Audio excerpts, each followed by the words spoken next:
നിങ്ങളോട് ആരേലും ചോദിച്ചോ സാറേ വണ്ടിക്കൂലിക്ക് കാശില്ല, ഒശാരം വേണമെന്ന്? നിങ്ങൾ ഇങ്ങോട്ട് പറഞ്ഞതല്ലേ?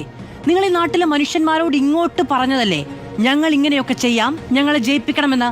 എന്നിട്ട് ആ വോട്ടും വാങ്ങി പോക്കറ്റിലിട്ട് തിരഞ്ഞെടുപ്പും ജയിച്ച് മന്ത്രിക്കസേനയും കിട്ടിക്കഴിഞ്ഞപ്പോ അവർ നിങ്ങൾക്ക് അഭിനയക്കാർ, ദാരിദ്ര്യം അഭിനയിക്കുന്നവർ. സർ, KSRTCയിൽ യാത്ര ചെയ്യുന്ന സ്ത്രീകൾ പണം നൽകേണ്ടതില്ല എന്ന തീരുമാനം നിങ്ങളുടേതാണ്. അവരുടെ കുഞ്ഞുങ്ങളെ എവിടെ പഠിപ്പിക്കണമെന്നത് അവരുടെ തീരുമാനമാണ്. അവർ എവിടെ ചികിത്സ തേടണമെന്നത് അവരുടെ തീരുമാനമാണ്. അവരാണ് നിങ്ങൾക്ക് മാർക്കിട്ടത്. അവർക്ക് മാർക്കിടാൻ നിങ്ങൾ ആരാണ് സർ?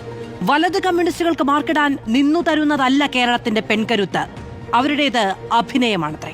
അങ്ങനെയാണെങ്കിൽ അഭിനയമായിരുന്നു സർ നിങ്ങളുടെ വെളുക്കച്ചിരികൾ, നിങ്ങളുടെ കൂടുതൽ ഇടതുകളി, ഒരു പരിധിവരെ നെഹ്റുവാകൽ. അല്ല, നിങ്ങൾക്ക് ഇന്ദിരാഗാന്ധിയോട് എന്താണ് ദേഷ്യം? ഇന്ദിരാ ഗ്യാരണ്ടി, പ്രിയദർശിനി പദ്ധതി, ഇന്ദിരാ പ്രിയദർശിനി. നാട്യങ്ങൾ മതിയാക്കൂ. അധികാരം കിട്ടിക്കഴിഞ്ഞല്ലോ, അഭിനയിക്കാതിരിക്കൂ.